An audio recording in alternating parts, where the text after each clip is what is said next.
नमस्कार फैमिली, घर और गृहस्थी चैनल में आप सभी का स्वागत है। मैं विजय लक्ष्मी मिश्रा। चलिए कुछ ज़रूरी बातें करते हैं होलिका दहन के विषय में, होलाष्टक के विषय में कुछ जानकारियाँ जो मुझे है, जो मेरे पापा ने मुझे बताया, मैं आप सभी के साथ में शेयर करती हूँ। होली के 8 दिन के पहले होलाष्टक लगती है। और ये होलाष्टक क्या है, इन दिनों में हमें क्या करना चाहिए, क्या नहीं करना चाहिए, कौन कौन से काम वर्जित हैं, और ये होलाष्टक क्यों लगा था, इसके पीछे की क्या कहानी है, आज के इस वीडियो में आप सभी से के साथ में मैं शेयर करूंगी। और जानते हैं आज की वीडियो में होलाष्टक कब से प्रारंभ होता है और कब खत्म होता है, और ये क्यों लगता है होली के 8 दिन के पहले, ये है क्या चीज़, इसके विषय में मैं आप सभी के साथ में कुछ जानकारियाँ शेयर करूंगी जो मेरे पापा ने मुझे बताया है। होलिका दहन का कब समय है और कब होगी समाप्त, इन दिनों में हमें क्या क्या चीज़ें हैं, कुछ ऐसे कार्य हैं जो हमारे हिंदू के 16 संस्कार होते हैं उसमें वर्जित होते हैं, हमें क्या करनी चाहिए, क्या नहीं करनी चाहिए। आइए इस वीडियो में आप सभी के साथ में पूर्णिमा तिथि कब से है प्रारंभ और कब होगी समाप्ति, आइए इन सभी बातों को इस वीडियो में मैं आप सभी के साथ में शेयर करती हूँ। और बहुत कुछ जानते हैं इस वीडियो में, जानकारियाँ जो वैसे तो सभी लोग को मालूम है, लेकिन कुछ सभी लोग जानकार नहीं है, कुछ लोगों को नहीं भी मालूम है, जो इस वीडियो में बातें करते हैं उसके विषय में, जो मुझे मेरे पापा ने बताया, मैं आप सभी के साथ में शेयर करती हूँ। क्योंकि दीदी का चैनल तो घर और गृहस्थी ही है, तो घर गृहस्थी में क्या क्या होती हैं, क्या क्या बातें होती हैं, सारे पर्व त्यौहार आते हैं, उनमें मुझे क्या करना चाहिए, हम सभी को क्या करना चाहिए, क्या नहीं करना चाहिए, सभी चीज़ के विषय में जानती हूँ। आप सभी सोचते होंगे दीदी चश्मा लगाई है, तो दीदी के सर में बहुत दर्द हो रहा था, कल ही चश्मा लेकर के आई हूँ, चश्मा लगा रही हूँ, बहुत हेड पेन हो रहा था। तो जानते हैं फैमिली होलाष्टक क्या चीज़ है और इसमें मुझे क्या करनी चाहिए, मुझे नहीं हम सभी को, और क्या नहीं करनी चाहिए, बहुत सारी बातें इस वीडियो में आप सभी। होलिका जो दहन होता है यह फागुन मास के पूर्णिमा तिथि को किया जाता है। इस बार 7 मार्च से है, 7 मार्च को होलिका दहन मनाया जाए। होलाष्टक का समय 28 फरवरी से लेकर के 7 मार्च तक है, और यही 8 दिनों का जो समय है, इसी को होलाष्टक कहा जाता है। और इसी के पीछे पौराणिक कथा है कि इन 8 दिनों में क्या क्या हुआ था। सारे देवी देवता बहुत दुखी थे, और हमारे जो भक्त प्रहलाद थे बहुत पीड़ा सहे थे, बहुत पीड़ा सहे थे। उन्हें पीड़ा किस चीज़ की सहनी पड़ी, सिर्फ प्रभु भक्ति की। मैं बताती हूँ इसके आगे की कहानी। भक्त प्रहलाद के पीड़ा से, उनके दर्द से, उनकी मतलब चित्कारे से वातावरण में बहुत सारी नकारात्मक वृत्तियाँ फैली हुई थी। क्योंकि अगर कोई भी भगवान का भक्त अगर कष्ट में है, अगर भक्त कष्ट में है तो भगवान कष्ट में है, अगर भक्त को कष्ट होती है तो भगवान को कष्ट होती है। और उनके मतलब तरह तरह की यातनाएं दी जा रही थी उन्हें, भक्त प्रहलाद को तरह तरह से प्रताड़ित किया जा रहा था। और उन्हें प्रताड़ित करने वाला कोई दूसरा नहीं था, उनके पिता ही थे, उनके स्वयं पिता थे जो उन्हें प्रताड़ित कर रहे थे। तो आप ही सोचो फैमिली कि अगर किसी परिवार में, किसी घर में, हम सब तो इस संसार में एक परिवार ही है ना, और हम मालिक सिर्फ एक है, माता पिता सिर्फ एक है। यहाँ जिन्होंने मुझे जन्म दिया वो तो माता पिता हैं, उन्हें सत सत नमन, लेकिन सबसे पहले मालिक वो हैं, और उनके तो हम सभी परिवार हैं। तो जब बच्चा अगर कष्ट में होता है तो माता पिता भी कष्ट में होते हैं। उसी तरह प्रभु की भक्ति करने वाले भक्त प्रहलाद जो थे, वो इन 8 दिनों में उनके साथ में इतनी यातनाएं हुई कि उनकी पीड़ा से पूरा वातावरण पीड़ित था। वो समय यही 8 दिन का था, इसीलिए इसका नाम होलाष्टक है। और उनकी पीड़ा से तरह तरह के वातावरण में मतलब वित्तियाँ फैली हुई थी उनकी पीड़ा से। भक्त प्रहलाद को उनके पिता ने खंभे में बांधा था, लोहे का खंभा था, लोहे के खंभे में बांध करके, और कोड़े से उनके ऊपर बरसात कर रहे थे। और बोल रहे थे कि बोलो, पुकारो अपने प्रभु का नाम, देखते हैं तुम्हारे भगवान कहाँ हैं। क्या इस खंभे में है तुम्हारे भगवान? तो बोलते हैं, भक्त प्रहलाद ने कहा, हाँ हाँ पिताश्री, इस खंभे में भी मेरे भगवान हैं। तो उनके पिता जो थे खंभे से बंधवा दिए उन्हें। अब बांध करके कोड़े से लगे उनके शरीर पर, कोड़े मतलब इतने कोड़े बरसाए कि उनके शरीर से रुधिर की धारा बह रही थी, खून की। तो बोले कि अब बोलो, क्या भगवान है? हा हा हा हा हा, कहाँ आए भगवान तुम्हें बचाने के लिए? लेकिन हमारे भक्त प्रहलाद तो विष्णु भगवान के अनन्य भक्त थे। उन्होंने इस तरह से हाथ को जोड़े हुए ओम नमो भगवते वासुदेवाय नमः इसी मंत्रों का जाप करते रहें। बस भक्त प्रहलाद, क्योंकि उनके पिता जो थे ना, उन्हें घमंड था कि मुझे तो कोई मार ही नहीं सकता है, मुझे तो वरदान है। बोले ना, एक टांग पर खड़े होकर के राक्षसों ने तपस्या कर लिया था, वो तपस्या कर लिए थे अजय रहने का, अमर रहने का, कि उन्हें तो घमंड थी कि मुझे तो कोई मार ही नहीं सकता है। मैं न जल में, न थल में, न अग्नि से, न वायु से, न किसी चीज़ से मुझे मरने का वरदान ही नहीं है। मैं तो अमर हूँ, मुझे तो कोई मार ही नहीं सकता है। तो वही भक्त प्रहलाद जो भगवान विष्णु के भक्त, उन्होंने ओम नमो भगवते वासुदेवाय का जाप किया। खंभा फटा, खंभा लोहे का खंभा शीशे के खंभे में बदल गया और खंभा तड़ाक से फट गया। फटने के बाद में नरसिम्हा अवतार हुआ कि क्योंकि उन्हें न दिन में, न रात में, न जमीन पर, न आसमान में, न धरती पे, माने कहीं भी मरने का, माने वो वरदान मांग लिए थे कि मैं न पानी से, न अग्नि से, न किसी चीज़ से वरदान मांगे थे कि मैं किसी चीज़ से नहीं मर सकता। भगवान भी उन्हें वरदान दे चुके थे। तो भगवान को खुश तो कर लेते थे, लेकिन भगवान वरदान भी दे देते थे। लेकिन वरदान के पीछे भी भगवान का एक कारण रहता था कि ठीक है, मैंने तुम्हें वरदान दिया, लेकिन तुम अगर इससे ज़्यादा कुछ करोगे तो तुम्हारा अंत एक दिन ज़रूर होगा। और राक्षस तो राक्षस भैया, राक्षस तो राक्षस ही होते हैं। तो खंभा वही फटा। खंभा फटने के बाद में वो वक्त गोधूली का था।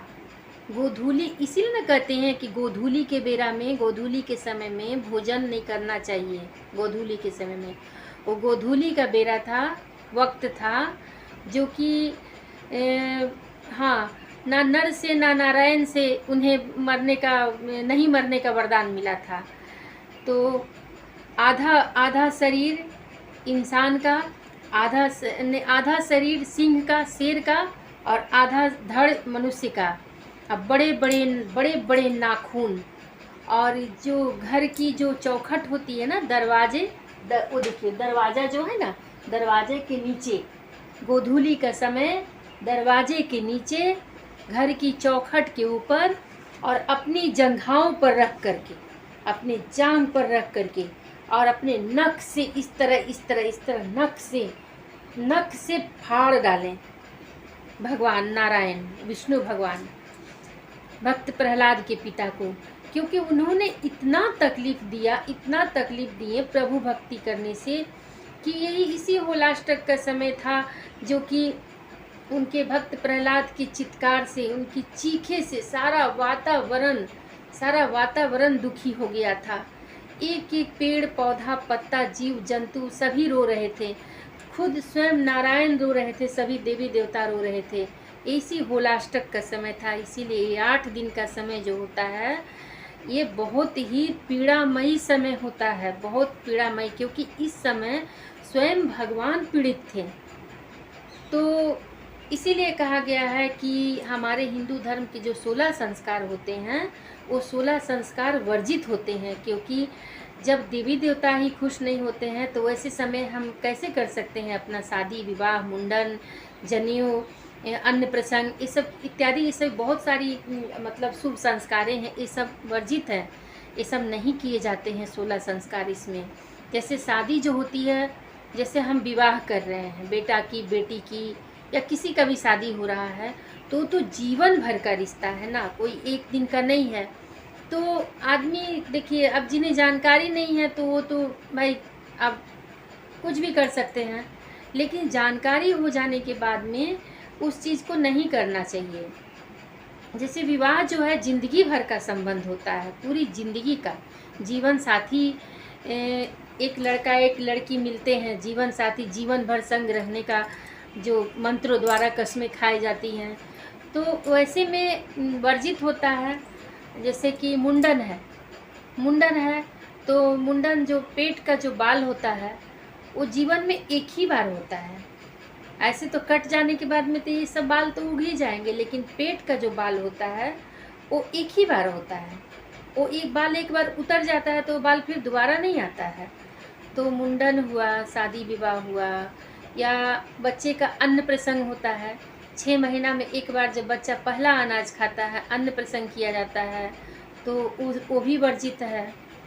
और बहुत सारी मतलब जो हमारे 16 संस्कार में जो सब विधियाँ विधानें होती हैं वो सब चीज़ वर्जित हैं। तो इसीलिए कहा जाता है ना, इस होलाष्टक के समय में इन सब कामों को वर्जित किया जाता है, क्योंकि ये होलाष्टक जो होता है ना, ये बहुत शुभ नहीं होता है, क्योंकि स्वयं नारायण दुखी थे, इसमें नारायण के भक्त दुखी थे। जब भगवान दुखी हैं, भक्त दुखी हैं, तो ये दुख के वातावरण में कोई अच्छी कार्य करना सही नहीं होता है। यही है होलाष्टक। ये फैमिली अब जानते हैं पूर्णिमा तिथि की शुरुआत कब से हो रही है और कब इसकी समाप्ति हो रही है। इस विषय में भी चर्चा कर लेते हैं। देखिए फैमिली, पूर्णिमा तिथि की शुरुआत कब हो रही है मैं आप सभी को बता दे रही हूँ। तो पूर्णिमा तिथि की शुरुआत शाम को 6 मार्च 4:07 पर हो रही है और इसकी समाप्ति हो रही है 7 मार्च शाम को 6 बजे। और जो होलिका दहन का जो शुभ मुहूर्त है 6:29 से लेकर 8:52 तक का है। जो समय है 8:52 तक का जो समय है, ये होलिका दहन का समय है। आई बात समझ में? मैंने आप सभी के साथ में मतलब होलिका दहन का और शुरुआत का बता दिया, टाइम बता दी हूँ। और आप ऐसा कीजिएगा, होलिका जब जहाँ भी आपके चौक चौराहे कहीं पर भी जहाँ होलिका का दहन होता है, तो एक छोटा सा टोटका कीजिएगा। मैं बताती हूँ, जिनके बच्चे बहुत बीमार रहते हैं, चाहे अपना खुद का ही शरीर है, स्वस्थ नहीं रह रहा है, क्योंकि साल में एक बार होलिका दहन होता है, तो छोटा सा टोटका क्यों ना कर ले, जो कि ये जो है ना, बुराई पर अच्छाई की जीत है। तो जैसे हुई ना, भक्त प्रहलाद के जो राक्षस पिता थे वो मारे गए भगवान के हाथ में, खैर उनका भी तरन तार हो गया। तो बुराई पर अच्छाई की जीत होती है। तो अपनी शरीर की बुराइयां क्या है, अपनी नकारात्मक सोच और शरीर में जो बीमारियां हैं सब कुछ। तो ऐसे में क्या कीजिएगा आप सभी मेरे फैमिली, तो ये आप जो उपटन जो होती है ना, जैसे कि पहले गांव घर में दादी लोग उपटन बनाया करती थी, सरसों का भूंज ऊज करके उसमें क्या क्या मिला करके। आजकल तो बाज़ार में रेडीमेड भी मिलते हैं। तो जैसे कि घर में उपटन है तो उपटन लगा लीजिए, नहीं उपटन है तो थोड़ी सी हल्दी में गंगा जल डाल करके, और पूरे बॉडी में, तो छोटे बच्चे हैं तो लगा लीजिए, नहीं तो उतना आजकल की माताएं बहनें कहाँ करती हैं। तो इतना इतना जो है शरीर में, इतना इतना जो हाथों में और थोड़े से बॉडी से छुआ करके, सर से ले करके पैर से ले करके पूरा उपटन मल करके, और हल्दी का जो उपटन का जो झड़ा हुआ निकलेगा एक प्लेट में रख लीजिएगा। और अपने बराबर काला धागा लेकर यहाँ सर से लेकर के पैर के अंगूठे तक नाप करके, और जितने फैमिली में जितने सदस्य होंगे नाप करके, और प्लेट में जहाँ उपटन रखे रहेंगे वहीं रख लीजिएगा। और वैसे होलिका दहन में तो जाते ही होंगे, तो घर के जो भी बड़े हम गाँव में यहाँ तो आजकल नई परंपरा, नई सोच हो गई है तो जाते हैं। हम लोग के पापा तो कभी नहीं जाने दिए, पापा खुद ही जाया करते हैं लेकर के। तो मैं बता देती हूँ, आपके घर से कोई जाने वाला हो, चाहे किसी बच्चे के हाथ से, चाहे अपने खुद भी, जैसे पकवान सब तो डालने जाओगे ना होलिका में, तो उसी समय इन चीज़ों को लेकर के होलिका में फेंक करके प्रणाम कर लेना। एक छोटी सी टोटका है कि माता मुझे स्वस्थ रखिए, प्रभु मुझे स्वस्थ रखिए, पूरी साल माल मेरी अच्छी से कटे, कोई भी विघ्न बाधा बीमारी ना हो हमारे शरीर में। तो ये छोटा सा टोटका है, ये आप सब जरूर करना, ठीक है। आपकी अपनी दीदी बताती है, अपनी विजय लक्ष्मी दीदी बताती है, क्योंकि आप सभी मेरी यूट्यूब के फैमिली हो और मैं नहीं चाहती हूँ कि मेरी फैमिली को किसी भी तरह का कोई भी, आप सभी स्वस्थ रहोगे तभी तो मेरी वीडियो देखोगे, मेरे फैमिली की सारी बलाएं जाकर के होलिका में दहन हो जाए। तो मैं एक छोटी सी जानकारी आप सभी के साथ में शेयर की हूँ। अगर पसंद आए तो दीदी के वीडियो को और क्या कीजिएगा, पूरा वॉच कीजिएगा, पूरा देखिएगा, तभी समझ में आएगा आपको। बहुत अच्छी अच्छी टिप्स जानकारियाँ देती हूँ। मेरा चैनल तो घर और गृहस्थी है ही, इसमें तो घर से रिलेटेड जितनी भी जानकारियाँ हैं सब मैं देती हूँ। जो मुझे आती है वो मैं आप सभी के साथ में शेयर करती हूँ, साझा करती हूँ, ठीक है। तो आप सभी मनाइए फिर रंगों वाली त्यौहार, हैप्पी हैप्पी होली, और खूब खुश रहिए, स्वस्थ रहिए, खुश रहिए। खुश रहेंगे तभी तो खुशियाँ बांटेंगे, ठीक है फैमिली। फिर मिलती है दीदी एक अगली रेसिपी में। वैसे मैं शॉर्ट्स पर तो आप सभी के साथ मिलती ही हूँ, फिर दीदी मिलती है एक रेसिपी में या एक ब्लॉग में, ठीक है। तब तक दीजिए अपनी दीदी को विदा। और आप सब ने, मेरे जितने पुराने सब्सक्राइबर हैं सभी तो मेरे चैनल को सब्सक्राइब किए हैं और प्यारा प्यारा कमेंट करते हैं, जो आपकी दीदी पढ़ती भी है और हार्ट का शेप भी देती है आप सभी को। मेरे फैमिली सदा सुखी रहिए, स्वस्थ रहिए। और जितने मेरे नए फैमिली हैं फटाफट दीदी को प्यारा प्यारा कमेंट कीजिएगा, तभी हम समझेंगे कि हाँ, तब ना हमको पता चलेगा कि मेरा कितना सब्सक्राइबर है, कितने फैमिली हमसे जुड़ चुके हैं, कहाँ से हैं, आप सभी कहाँ से हैं। थोड़ा अपना बता दीजिएगा कि हम लोग कहाँ से हैं, तो आपकी दीदी बहुत खुश होगी, ठीक है फैमिली। वीडियो को लाइक पूरा वॉच कीजिएगा, चैनल को सब्सक्राइब कर लीजिएगा और फ्रेंड और फैमिली में शेयर कीजिएगा, ठीक है। तो आप सभी को हैप्पी होली, खुश रहिए, स्वस्थ रहिए, खुश रहिए, खुशियाँ बांटिए, बहुत बहुत आशीर्वाद।